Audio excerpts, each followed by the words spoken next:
Stand Up. Hello, my friends, and welcome to another episode of Stand Up. It is the Tuesday show, and I'm very happy to have you here. I am in Shepherdstown, West Virginia, at the National Conservation Training Center, moderating, hosting a two-day conference, mini-conference, really, and it's called Headwaters Camp, Conservation, Climate Change, and Democracy, sponsored by the Climate Democracy Initiative. My friend David Orr of Oberlin College is involved with this. Of course, my friend Steve Chase, who is the director of the National Conservation Training Center, invited me down here again, and I'm so happy to be here with all these brilliant scientists and educators, journalists. Anya Kamenetz and I taped a conversation last night that I hope to share with you this week. The Headwaters Camp is inspired by Ralph Waldo Emerson and his fellow intellectuals who traveled to a pond in upstate New York's Adirondack Mountains for a philosopher's camp whose primary purpose was to explore and appreciate the natural beauty of the region and engage in philosophical and intellectual discussions while connecting with the land, which is exactly what we're trying to do here in Shepherdstown. So that is where I'm at until Wednesday and then back home, but I'll have some abbreviated episodes today and tomorrow for you, including my conversation today with Jeff Jarvis. The internet here is not so great, and so I had to do it over the phone, but I think you'll love my conversation with Jarvis. We covered a lot of ground, and I'll read you some of the headlines that I've got for you and get right to it. And thanks for all the feedback on yesterday's show. People really liked that news segment, so keep it coming. John B. said, I've listened to you since 2010 or 2011 on SiriusXM and the POTUS channel. Please do the news. That's my favorite part. And find a way to get back on SiriusXM to do your show. People say that a lot, and people are nostalgic for that, but I wish I could say that could happen on any network, but I do love what I'm doing now, and I don't see that happening, but I do very much appreciate that, John. Thank you. Thank you very much. Thank you. Thank you very much. What am I, Elvis? Okay. Let's see. What have I got for you from Monday? The ceasefire in Gaza, I guess it's not going to happen. Hamas said in a statement that it's agreed to a ceasefire proposal, but Israel said the deal was far from its requirements, that it would push ahead with a Rafah operation in southern Gaza and send a delegation to talks. Then the Israeli military said it was striking Hamas targets in Rafah hours after urging some 100,000 people to leave the city and to move what is said is an expanded humanitarian area and the Palestinian enclave. The evacuation of eastern Rafah, which Israel says is, quote, limited and, quote, temporary, comes ahead of an expected ground assault on the southern Gaza city where more than 1.4 million civilians are sheltering. Let's come back here to home to the 12th day of Trump's election interference trial involving falsified business records. Prosecutors called two witnesses who worked in accounting in the Trump organization. Judge Merchan yesterday cited former President Donald Trump for violating the gag order he's imposed on the trial and warned he could face jail if necessary for continuing to ignore it. So that became much of the talk on television shows apparently yesterday, from what I can tell. Let's go to Capitol Hill, where Captain Crazy Town far-right extremist conspiracy theorist Marjorie Taylor Greene, who's also a congresswoman from Georgia, meeting with House Speaker Mike Johnson ahead of her push this week to force a vote to depose the speaker over his decision to pass billions of dollars in Ukraine aid. I wonder what happened in that meeting. And now, speaking of congressional Republicans, here's a report that they'll ignore. For decades, scientists have worked to clean up air pollution from factories, cars, and power plants. But researchers are increasingly turning their attention to the air that people breathe indoors. And one appliance has come to the fore as a source of pollutants harmful to human health, the humble gas stove. A new study from researchers at Stanford University sheds light on how much Americans may be exposed indoors to nitrogen dioxide, which comes from burning coal and gas and has been linked to asthma and other respiratory conditions. In other news, the European Commission president urged Xi Jinping, the leader of China, to use Beijing's influence with Russia to help end the war in Ukraine. Meantime, Russia has apparently detained a U.S. Army soldier who had been stationed in South Korea and traveled to Russia on his own, not on official business, according to U.S. officials. The soldier is accused of stealing from a woman. So let's keep an eye on that story and that soldier. And here's some good news. A 12-year-old boy became the first person in the world to receive a commercially approved gene therapy that may cure sickle cell disease. Wow, that could be a major advancement. And here's another one. This one on Alzheimer's. People with 2 copies of a specific gene now are almost certain to get Alzheimer's, according to a study published yesterday, the New York Times covering this. So I suppose it must be vetted out, but it would mean up to a fifth of patients would be considered to have a genetically caused form of the disease. A new designation could broaden the scope of efforts to develop treatments, including gene therapy, and could also allow thousands of people in the U.S. alone receive a diagnosis of Alzheimer's before developing symptoms. I don't want it. Thank you. I don't want to know. I appreciate it. I don't know about you. After weeks of student protests, Columbia University announced the cancellation of its main commencement ceremony. I guess they're going to have smaller ones based on major. I'm not quite sure. The Conservative Partnership Institute, a major Trump-allied nonprofit, apparently has paid millions to companies with ties to its leader or their relatives. Panama has a new president. Jose Raul Molino, a former public security minister, won a chaotic campaign for president there. In Florida, they passed a new law that prohibits many Chinese citizens from buying homes in Florida because of national security concerns, which is a weird and crazy law. I want to look more into that one. And while we shit on the New York Times and the Washington Post in our conversation today with Jeff Jarvis, they did win some Pulitzer Prizes yesterday, so there is that. And Kendrick and Drake, their long brewing beef is heating up and exploded into acrimony over the weekend, where they released song after song attacking each other over race, appropriation, abuse, body image, misogyny, hypocrisy, and more.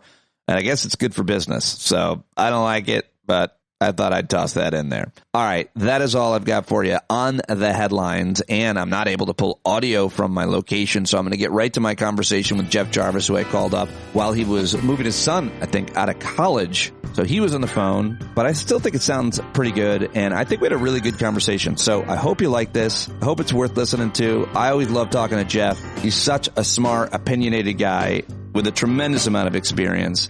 He's an author, a journalist, a professor, and you should read him at buzzmachine.com. Follow him on Twitter, get all of his books, and let him know that you heard him right here on Stand Up. His latest book, by the way, is The Gutenberg Parenthesis, The Age of Print and Its Lessons for the Age of the Internet. Always love talking to Jeff, good friend of mine, so let's do it right now. Here we go. I've got him on right now, the phone. I'm on a remote. He's on a remote, but I think it sounds good enough. It's Jeff Jarvis. We used to talk this way all the time. Was it tolerable when you were a radio listener and you would listen to a guest or even a caller call in? I think it was. Howard Stern hated it. He would scream at people for using speakerphone and using their cell phones. Now there's no choice. But let us for a moment rail about the big lie, which is high-speed hotel Wi-Fi. It's neither high-speed nor reliable Wi-Fi, and they usually charge. Did you pay up for the deluxe version there, Pete? No, but I'm in a federal government facility. I'm not sure they have one. Let me ask you at the beginning here about Joe Biden sitting down with Howard Stern, why that mattered, and what do you think of the criticism from more mainstream political outlets that are saying, oh, you're sitting down with Howard Stern and the guys from the Smartless podcast, but not us? Well, which you really mean it's A.G. Salzberger criticizing him for not giving A.G. what he thinks is his birthright to interview every president ever. I think it was brilliant on Biden's part and, of course, on Stern's part. I thought the interview itself was magnificent, starting with Howard's father, with Joe's father and with his first wife and his family. I got more sense of Biden's character and soul than I've gotten through any media ever. It was a brilliant interview. It was well done. And it was also a great poke in the eye to A.J. Salzberger and the New York Times, which have petulantly been insisting that somehow Biden should interview with them, even though they've treated him horribly, even though it's not their right. And so I think that for Biden to instead go to Stern was obviously a pointed move. He mentioned it at the White House Correspondents' Dinner. And I think it was the perfect campaign stop. And by the way, we all believe, I think, that if Hillary believes this too, if Hillary Clinton had done an interview with Howard Stern in her election, maybe it could have made the difference. He really wanted to do that, right? And the campaign, Hillary's campaign said no, if I remember. Yes, exactly. And he was a Hillary backer, or not hard decision to make, but he was clear And it would have been a great interview. It would have been just like this. And when she did finally sit down with him a few years ago, she said that it was a regret that she hadn't done it. But Sulzberger, so what happened was that Sulzberger complained about not doing the interview, and then Biden did the Stern show, and then Sulzberger of the New York Times came back, still criticizing Biden petulantly. And it finally got me to write the post that I've been meaning to write for probably 2 years now, which is that the Times is broken. Yeah, I was just not what it should be. Reading that, and I'll link to it at buzzmachine.com. I guess I didn't realize that was, although you do, right? The final straw is not just Politico's report that the Times chairman and publisher A.G. Sulzberger thinks he's entitled by birthright to interview the president of the United States and deprived of the privilege, allegedly and petulantly encouraging use of news columns to criticize Joe Biden. It's AG, Politico quoted an unnamed journalist saying, he's the one who is pissed that Biden hasn't done any interviews and quietly encourages all the tough reporting on his age. That is what we call buried the lead. Call a buried lead. That's what you write in your blog. All the news that gives you fits, the Times is broken. So that was the final straw, huh? It really was. And as I say in that post, you might say to me, you're finally coming to this conclusion? No, I've been there for a while.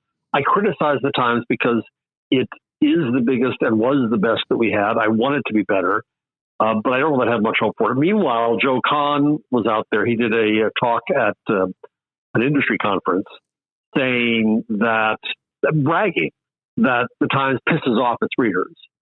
And then today, Ben Smith at Semaphore interviewed Joe Kahn, pissing me off again, in which, Ben, I think, set it up the wrong way. He said, well, our readers are mad at you that you're not trying to support Joe Biden. That's not why we critics are mad at the Times. It's not about supporting Joe Biden. It's about reporting on the stakes of rising fascism and being fair to Joe Biden. And the Times does neither adequately.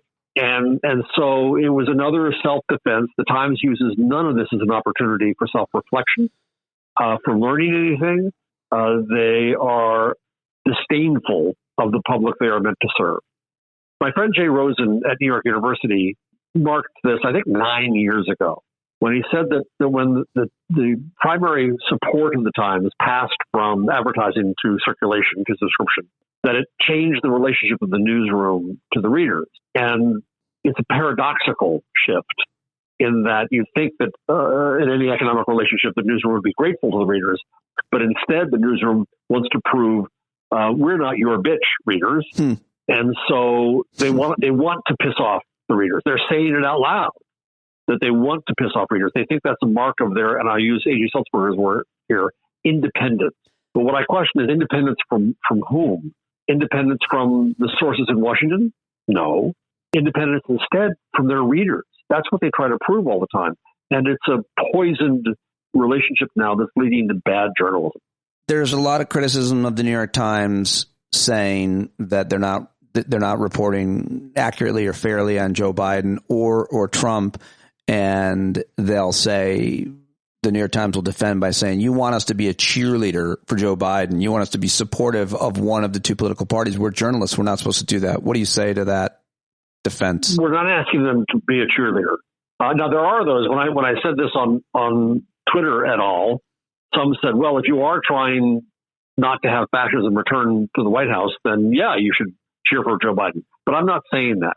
I'm saying that the efforts at both sidism of the New York Times trying to show, oh, look, we're not in Biden's pocket, by harping on his age, calling him frail, which he's not.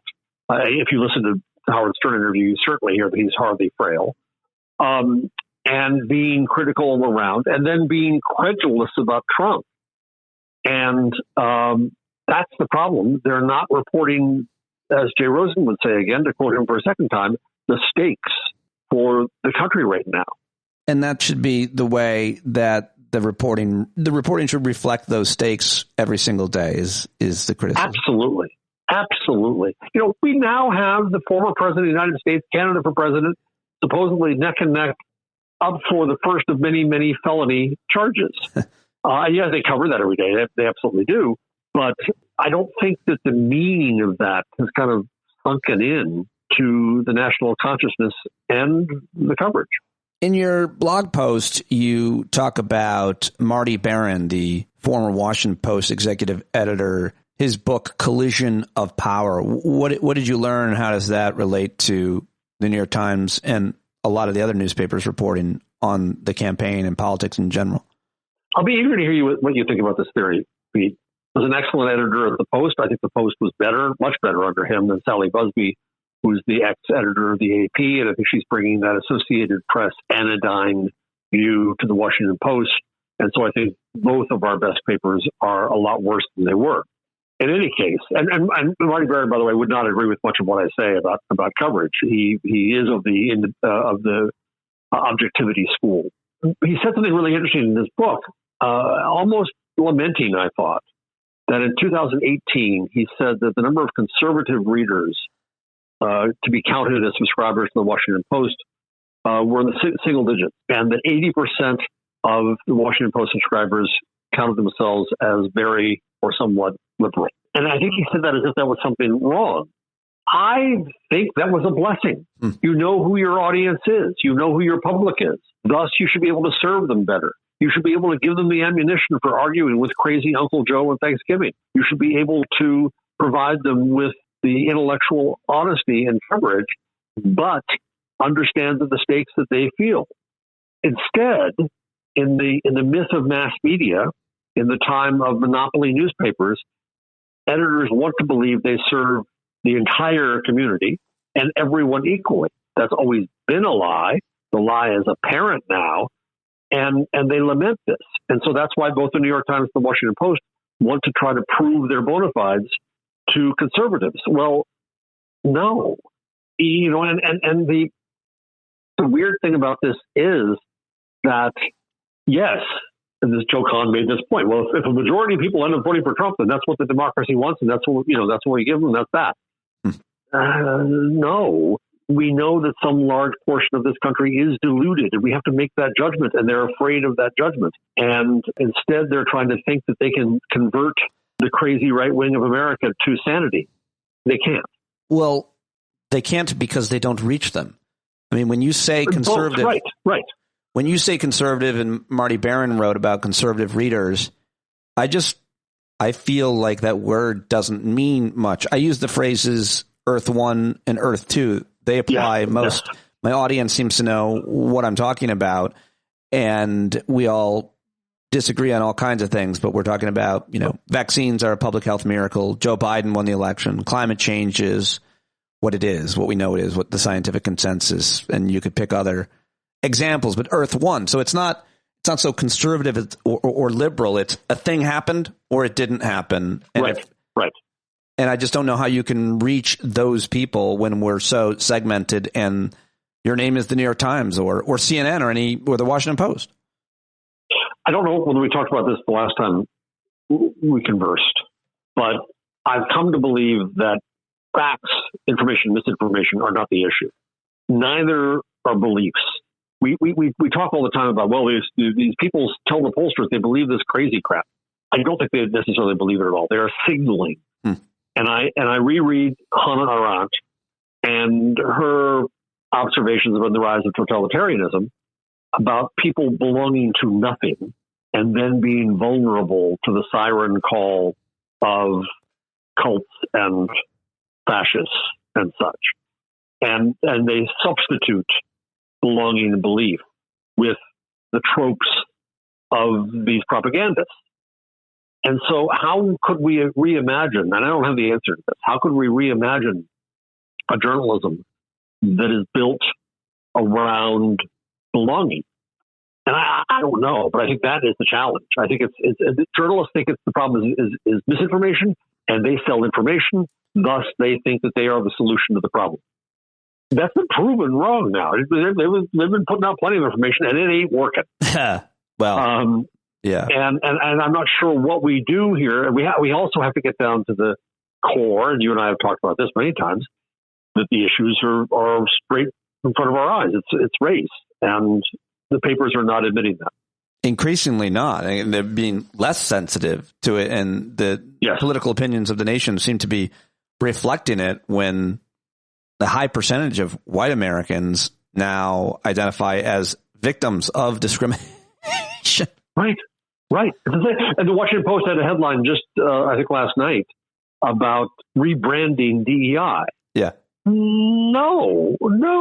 That's like saying that those who reject it are racism, that the Post is rebranding them as legitimate. I saw that headline and I saw your tweet about it, and I don't know how I feel, because I know locally in my activism, I've had to react both to the anti-CRT people and now the anti-trans people. And the problem becomes, once they start using the phrase CRT over and over, or they start saying, you're allowing boys to use girls' bathrooms, you have to try to react to try to stop the rumor, the lies from spreading. And it's hard to react using the same language. So it almost feels like we do have to change the way that we're talking just to try to compete with their message. Because as soon as they say CRT, the reaction for us was, that's not happening.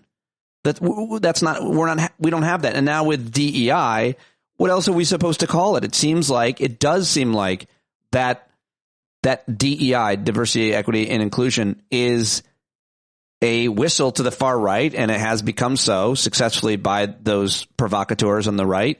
And it feels like we do have to rename it or rebrand it to keep it or to communicate it. Same thing with affirmative action. After the Supreme Court makes a decision, colleges are going to continue to seek diversity, but they have to call it something different. That's my feeling. Calling it different because we lost the thread. We have to react. Always have to react. You and I are old enough to remember. I'm older than you are, but even you are old enough to remember when the word liberal was not a dirty word. We lost that battle, and we started calling ourselves progressives because we did just that. We rebranded our political view of the world. Global warming, climate change as another one that comes to mind. Right. Well, and another one is pro-life and abortion. I think that right now, public discourse is proving the opposite. That the politicians who are successful are saying out loud the word abortion. Because the right has taken it away, because that is a right. Right. I think that's about recapturing the word. Sorry, my phone rang in my stupid room, and I ran. What did you say? We have to recapture the word. We have to recapture the word liberal, and I think we've started to do that. We need to we've recaptured the word abortion instead of pro-life. That was pussyfooting away when what's happening right now, I think, in public discourse and in politics and polls is facing directly the word and not being frightened of it. Right. No, I think saying you can't do this to us. I think that's a great point. It just feels like it's hard to react quick enough to do it. I do think also we should rebrand the word pussyfooting. What do you think? Yeah, I was debating that word. Yeah, I know. I used it the other night, and I just didn't feel like it had as much impact as I needed it to in that moment as I was talking about myself trying to make it. Just shows how old I am to use a word like that. Such an old fart word. When you say that, the Times is broken, are you giving up on the New York Times? Do you not go and read the New York Times? Because I always feel like, and maybe you can change my mind, that the criticism is generally accurate and fair, and I appreciate it, but that there is also still a lot of good reporting or good reporters. Absolutely. So what are you saying? So there's much good journalism at the New York Times and at the Washington Post, and I think those journalists are betrayed by these institutions. When people come in and I complain about the Times, I do so because I want it to be better. I'm less sanguine that it will get better, or that anyone's going to listen there. Remember when they got rid of the public editors, they said, well, we got Twitter, we got plenty of critics, and then they smash all of us on Twitter and don't want to listen to us. So I still pay for both papers, and those who say, well, I just canceled my Times subscription. I don't do that. I still pay for it. I still support it. And my criticism is a form of support. However, I am not optimistic. Given the current management of the Times on both business and editorial side, I think that their blinders are on, and they're not going to change. You're right. And at the Post, go ahead. Well, you write in this piece, I've come to the belief that the status of legacy American newspapers is no longer the measure of the health of the country's news and information ecosystem. It is time to separate them and to concentrate on the future of the ecosystem as a whole. That is where foundations and policymakers must turn their attention. I agree with that, but how do they make any money if you separate them? How do they remain profitable and support the type of reporting and have the type of resources that they do? Times is profitable. It's doing fine. The Washington Post is going through a rough patch, but it'll still be profitable. But then what we tend to hear these days in the United States is that democracy dies without local journalism. Oh my God, local newspapers, look how many have died. Well, most American newspaper chains are now controlled by hedge funds that cut newsrooms to the marrow, that do not invest, that do not innovate, right. That are ever worse. And at the same time, we have the one thing they can still pay for is lobbyists. And they've been lobbying for protectionist legislation in both Congress and in state legislatures. So I recently wrote, 2 weeks ago, put out a long 40-page paper about the California Journalism Preservation Act. It's a horrible piece of legislation that was written by the News Media Alliance, which is the hedge fund. I mean, it's paid for by the hedge funds of the newspaper industry. It's the old Newspaper and Magazine Publishers Association. And they come up with, I won't bother your listeners with the details here, but they come up with what I think is really bad legislation that's aimed at protecting the old legacy newspapers and, giving them benefits at the expense of Black, Latino, startup, and community media. And as I researched this in California, 18 of the top 25 newspapers in California by circulation are now controlled by hedge funds.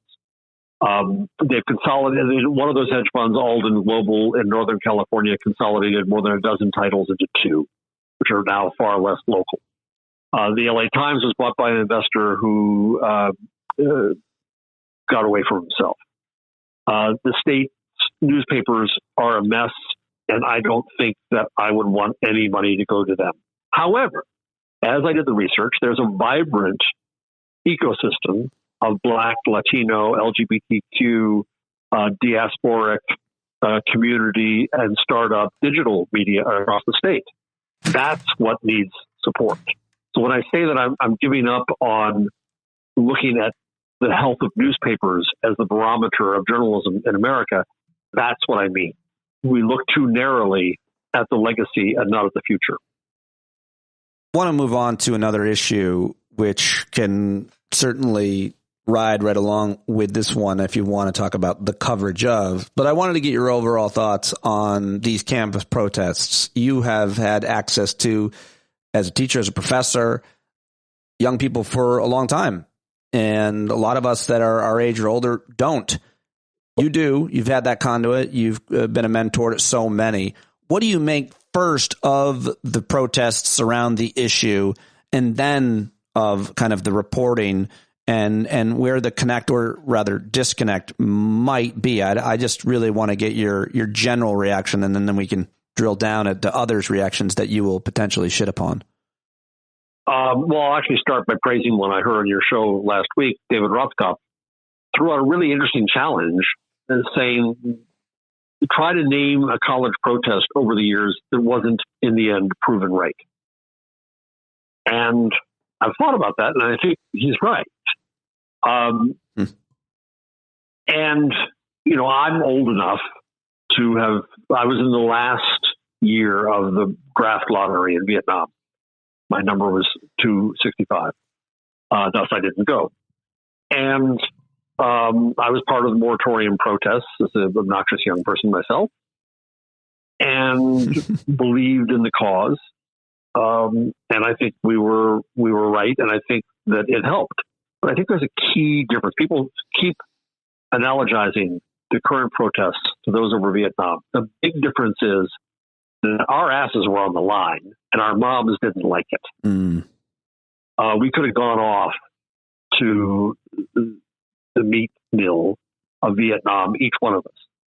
In the case of Gaza, we'll have to see whether it has the same staying power in young people's anger, just because the interests aren't as personal. However, that means that they're standing up even more on principle, standing up even more in support of Gaza. I think that it's a classic case of being able to see many things as true at once. That the October 7 attack was awful. Hamas is not a responsible party. Israel has gone horrendously, inhumanely overboard. The people of Gaza are suffering. We need a truce. All those things can be true at once. And I think the students are right to push this. I think it's also true that if Joe Biden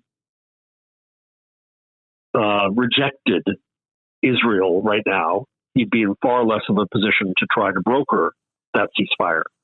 I think could he do better? Perhaps yes. But I think accusing him of aiding genocide misses some of the political nuance of what the administration is trying to do. Now, young people aren't necessarily, and I was like this myself in 1968, 1978, and 72, that wasn't nuanced either. Right. And the war, straightforward. We also said fairly obnoxious things in our time. Ho Chi Minh. But underneath all of that, and underneath our rhetoric, was a cause that mattered. So I'm impressed with what young people are doing, and I think that we elders, my generation, has horrible amnesia about our own role in our own time and what this means. Now, in terms of the journalism, at Columbia, the students have done an amazing job covering that. They've been on radio nonstop. They've done a good job. The journalism school, I think, did a stellar job of supporting them more than other journalism schools. And so I think, I see some hope for the future of journalism there. It's a difficult situation. And I think universities have put themselves in every bad position in a vice. And so I don't know where it goes next. I don't know. Do you think this is going to remain? Let me ask two questions. First, do you think this is going to remain, if we get a ceasefire, will this remain a political hot button? Question one. Question two, I was talking with a friend of mine who's an NYU poli-sci professor at an event I held on Tuesday, saying, oh my God, don't the Democrats regret picking Chicago for their convention? Mm-hmm. Is Chicago going to be a difficult location? Well, I was going to ask you that too. I really was. I was about to ask you. There's 180 days until Election Day or so, 182, I think. And I think that it all depends on what is happening, how far away we get from it, and what, if anything, Joe Biden does or says. We had at our hangout the other night with listeners a really interesting range of opinions, but one, how I want to describe him, black man who is a doctor, like a really smart guy named Scott, joining us, had such a passionate opinion about how Joe Biden can't go address the Morehouse graduating class or any of these, HBCUs that he might be invited to without talking about this, without addressing it, without saying something really strong in support of these people who are being absolutely destroyed. And so maybe he's got to say something or do something in the time between. I agree with that. And of course it matters what is happening, but there are so many other things that could happen as a result too. I just tend to think, and I think this is, point of privilege, that people care most when it comes down to voting about what's happening right now and their own self-preservation. And obviously black folks supporting over and over candidates who are the least worst of their enemy and going to put them in less danger than the other guy. In the end, that's what you hope for. But that's, again, my point of privilege. What are your thoughts about 182 days away and what the Middle East means at that point? I think economy matters more to Americans. And I think the polling and opinion has been naive and lacking in nuance and memory. I was around, I kind of kind of Uncle Jeff today. I'm talking about how old I am a lot. But I was around during Jimmy Carter's administration with 14% interest rates and inflation going crazy. And yes, a Big Mac costs more than it did. And that hurts. And yes, it's easy for me to say that because I'm comfortable. But nonetheless, the economy is in pretty damn good shape, and Joe Biden has done a good job of that. And so I think the economy matters a lot. I don't know how hot an issue Gaza and Israel will be. I think we've got to keep on front burner the insanity of the Republicans all around. And I think that the Democrats have necessarily done a good job of that. Greg Sargent had a good piece the other day talking about how the Democrats have to keep that front and center. The other issue, and you mentioned Morehouse, is Biden was elected and the country was saved by black people and black women, especially in Georgia. And they have not gotten the recompense that they have deserved for doing that. Every effort to do voting and such was stopped by the Republican Party. It wasn't in that sense Biden's fault. But I think he has to acknowledge that out loud and say we still have not done what we need to do. And we haven't gotten there by a long shot. And if we do get elected with the White House and both houses, we must finally pass voting rights. We must bring back affirmative action. We must do things. However, he's also faced, with the Supreme Court that could, even if we did have all three houses, all three, both branches, I should say, the Supreme Court could still reverse all of that, could still mess that up. But he's got to acknowledge, I think, not that he hasn't failed. It wasn't the Democrats who failed black voters, but they have been failed by the system once again. Yes. And I think he's got to acknowledge that. Well said. Also, we heard, I think Senator Mark Kelly of Arizona, in an interview yesterday I played, said he would vote to get rid of the filibuster when it comes to codifying Roe into legislation. How important, we're talking about race, do you see that issue being in November? To me, it's everything. And it's everything. Yeah. Agreed. It's everything. Sorry, I didn't mean to interrupt, but instant agreement. Well, expand on why you think it matters so much in terms of an issue for voters, because I feel like Democrats are doing a really great job with their ads. And, last week, Florida, it went into law, passed into law that Florida passed into their 6-week abortion ban. And it was like Kamala Harris was on a plane so fast to Jacksonville to give a talk to address that. And that's what I call fast reaction, fast messaging.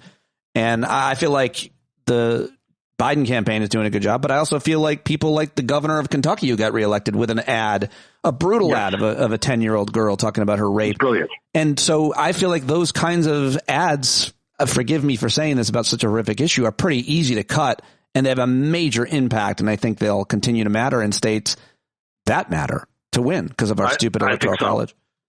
I absolutely think so. And I think it's going to bring people to the polls. It is a case of the right wing taking away a right that has been there.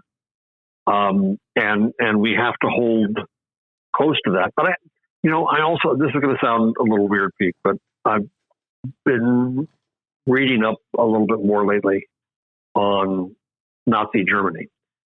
And I know I'll get crap for even just saying that at this moment. This is not Nazi Germany. It's not the Holocaust. But I just finished a wonderful book, difficult but wonderful book called Final Verdict by Tobias Buck, which is trial of one of the last Nazi trials of a 93-year-old camp guard. And he toward the end, he comes across this idea from two academics, one German, one American, about the comparison taboo. And that is the belief that nothing compares to the Holocaust. The Holocaust is singular, and you can't compare anything else to it, and it's going overboard if you do. And they're talking about that mainly in the context of colonialism. And what they're saying is that if you separate out the Holocaust in that way, then you're trying to act as if it can't happen again because it's singular. And Nazism can happen again. It's happening again in front of us.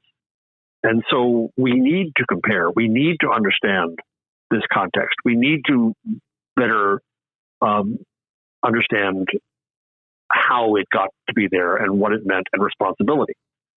And I read another book that was also very, very good by Dan Stone, The Holocaust and Unfinished History, in which he talks quite convincingly about how our vision of the Holocaust as just the death factories at the concentration camps is wrong, and how this was a movement of civilians that cut across many nations.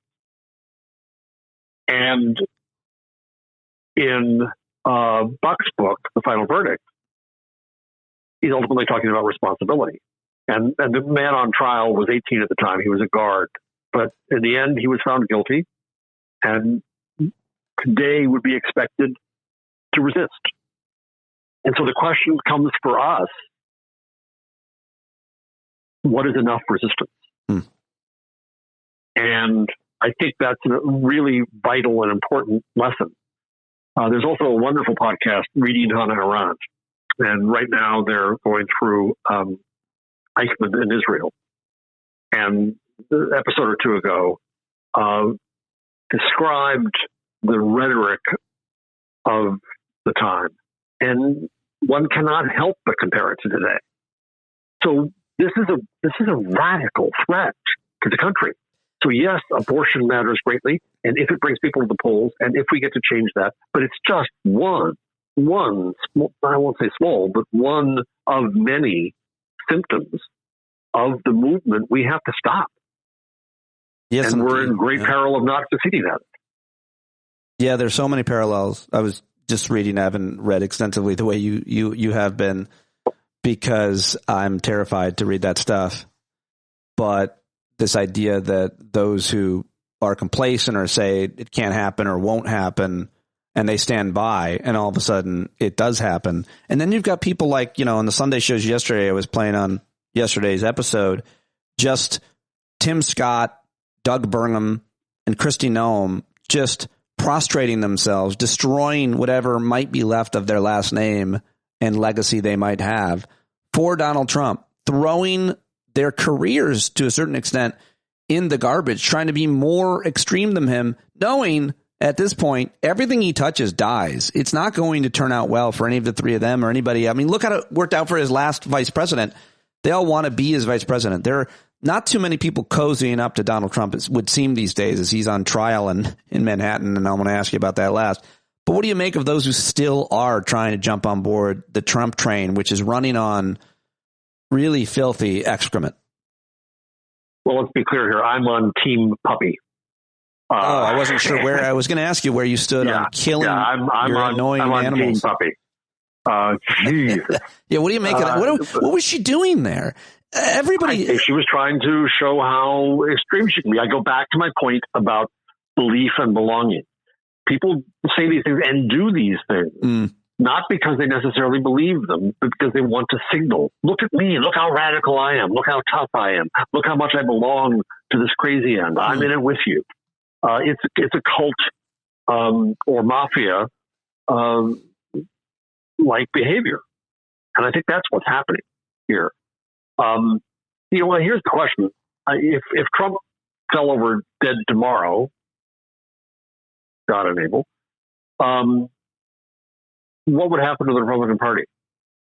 Do you think it collapses, or do you think it keeps going? Oh, I actually think things would return to something closer to what it was before, which was still an extremist party. I think he is a one-man wrecking machine. I think that specifically because there's so many Republicans, from Mitch McConnell to even now the current Speaker of the House, Mike Johnson, who despise Donald Trump's every utterance, and that they have to kiss his ring and they have to follow him, and they can't predict what he's going to do next. And they really wish they could run things the way that they wanted to and be able to get things done, because they're realizing in the House and in state houses across the country, they can't actually get things done, accomplish things for people, because you've got these extremists who are playing to Trump, and you've got this bipolar, mercurial man who's constantly at the whims of his own stupid impulses, and they can't keep up with him. So I think Republicans in Congress and in state houses across the country want to be rid of him too, so they can get back to something a little bit closer to what they used to be. But call me a shithead. No, I think I'll call you a cockeyed optimist. I think that this is larger than Trump. It is, my theory here is that it is old white America resenting their, and I'll use their word for it, replacement in their view. And they want to burn the fields rather than share the crops with those who follow. And I think they'll keep burning. Yeah, I agree with that to a certain extent. I just think they need a leader to constantly saying white people are being imperiled and have it be heard. There's always going to be somebody saying that, always has been. White people are being discriminated against. I just feel like most people don't get away with it the way he does. Let me ask you finally about his trial right now in Manhattan. This was supposed to be the least important of the trial, and some people think it might be the most important, A, because the others might not happen before the election, but B, because it looks real bad. And all of these other trials, the cases, the charges you've brought up are a little bit more complicated than the actual sexiness of having sex with and paying off a porn star and a Playboy model not to blow the whistle. I mean, like, this jury and the rest of us are kind of enthralled with us because of what the crime he committed was. What do you think about the fact that he's on trial, the consequences, the potential consequences of this trial, what it means that he's not on the campaign trail, and the fact that he might actually lose and be convicted here? How much does it matter? Please don't ever associate the word sexiness with Donald Trump in any context. Just don't do it, people. Well, that's a fair point. But if you're a jury, you'd rather hear even that than talking about him lying about the size of his apartment versus his penis. Yeah, I agree. Which is small, and we know that. Yeah, mushroom leg, apparently. I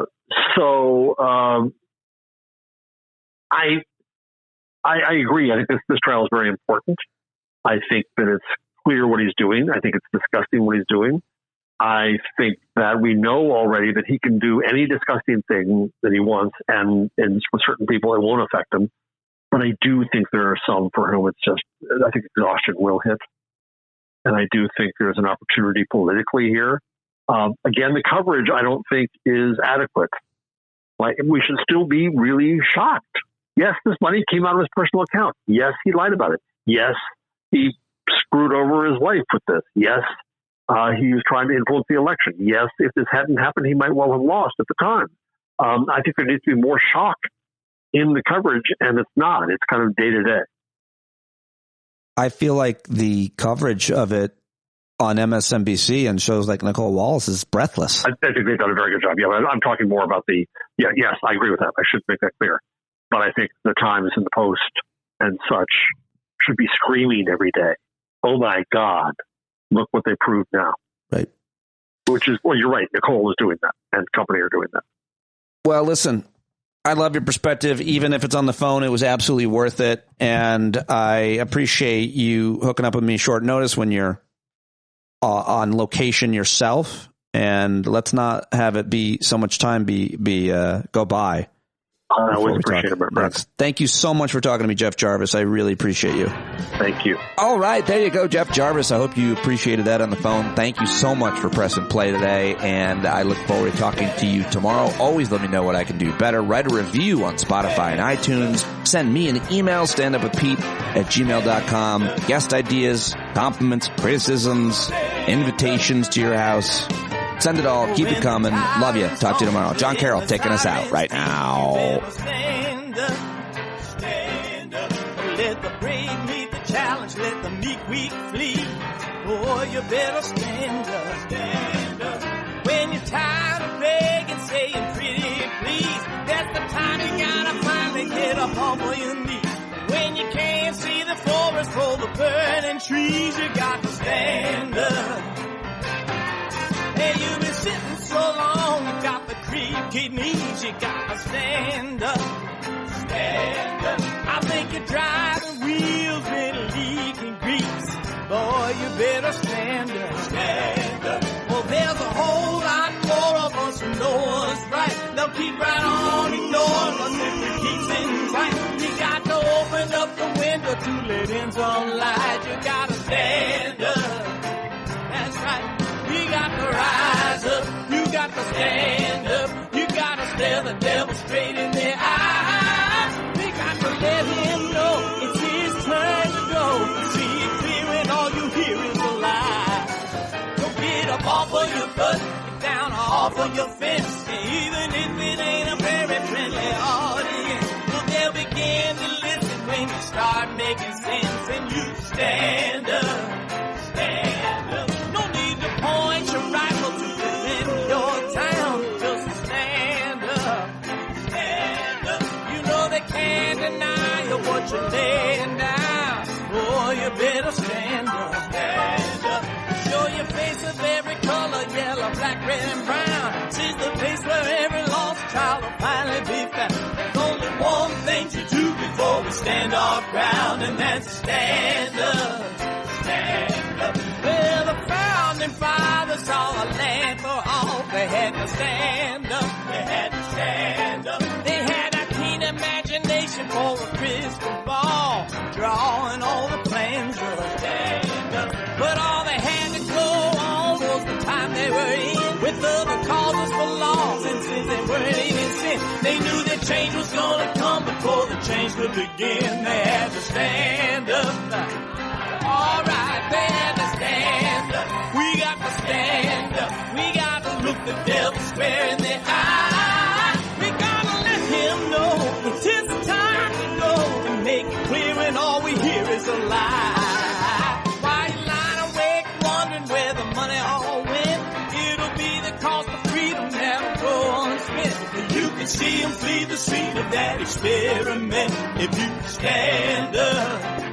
All right. We got to speak up, we got to reach up, and raise your voice in every way you know how. Don't be toes up, you got to show up. Ain't no better time to do it but now. No need to pledge allegiance to no wanton tribe. Rise up, show obedience to the voice inside, and listen well and it'll tell you not to run and hide. It says stand up, stand up.